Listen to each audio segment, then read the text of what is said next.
Bismillahirrahmanirrahim. Assalamualaikum warahmatullahi wabarakatuh. Perkenalkan, nama saya Israhayu, NIM A03203007.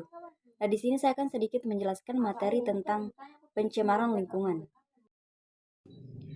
Pencemaran lingkungan adalah masuknya atau dimasukkannya makhluk hidup, zat energi, dan atau komponen lain ke dalam lingkungan atau berubahnya tatanan lingkungan oleh kegiatan manusia atau oleh proses alam sehingga kualitas lingkungan turun sampai ke tingkat tertentu yang menyebabkan lingkungan menjadi kurang atau tidak dapat berfungsi lagi.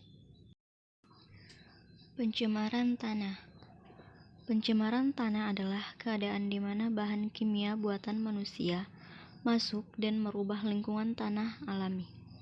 Pencemaran ini biasanya terjadi karena kebocoran limbah cair atau bahan kimia industri atau fasilitas komersial, penggunaan pestisida, masuknya air permukaan tanah tercemar ke dalam lapisan subpermukaan, kecelakaan kendaraan pengangkut minyak zat kimia atau limbah, air limbah dari tempat penimbunan sampah, serta limbah industri yang langsung dibuang ke tanah secara tidak memenuhi syarat atau illegal dumping. Ketika suatu zat berbahaya atau beracun telah mencemari permukaan tanah, maka ia dapat menguap, tersapu air hujan dan atau masuk ke dalam tanah. Pencemaran yang masuk ke dalam tanah kemudian terendap sebagai zat kimia beracun di tanah. Zat beracun di tanah tersebut dapat berdampak langsung kepada manusia ketika bersentuhan atau dapat mencemari air tanah dan udara di atasnya. Dampak yang ditimbulkan akibat pencemaran tanah.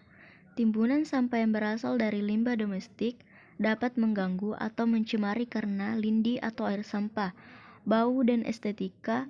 Timbunan sampah juga menutupi permukaan tanah sehingga tanah tidak bisa dimanfaatkan. Timbunan sampah bisa menghasilkan gas nitrogen dan asam sulfida. Adanya zat merkuri, krom, dan arsen pada timbunan sampah bisa ditimbulkan pencemaran tanah atau gangguan terhadap biotanah.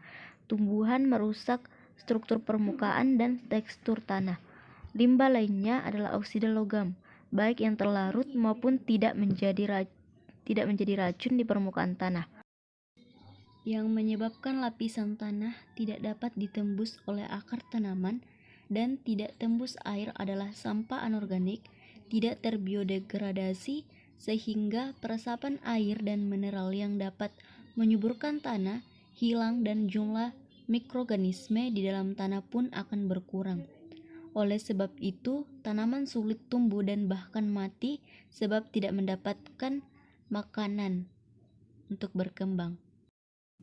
Mungkin hanya itu yang dapat saya jelaskan, lebih dan kurangnya mohon dimaafkan. Wassalamualaikum warahmatullahi wabarakatuh.